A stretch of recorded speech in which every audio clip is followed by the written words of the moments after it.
lot has changed. So just a little bit on my background. So prior to Snowflake, I worked at several CDPs. So probably about 4 years of CDP experience. And so if you think about why the CDPs were essentially developed and where the market was for the CDP industry, was that back in the day, a lot of companies invested a lot in different channels, whether it be social or email.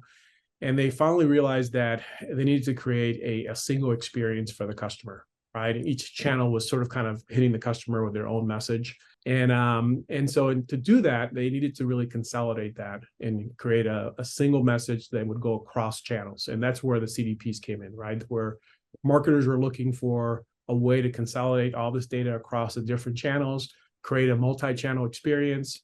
And so the data was in the CDP. And then that would allow the CDP to sort of kind of execute across multiple channels.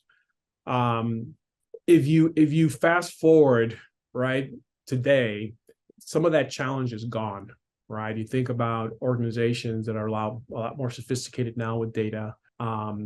Now a CDP becomes a different data silo as opposed to enabling an organization. The other thing that's happening a lot is that these organizations are getting more sophisticated in their ML process, their data science. And so typically those folks do not want to go to the CDP.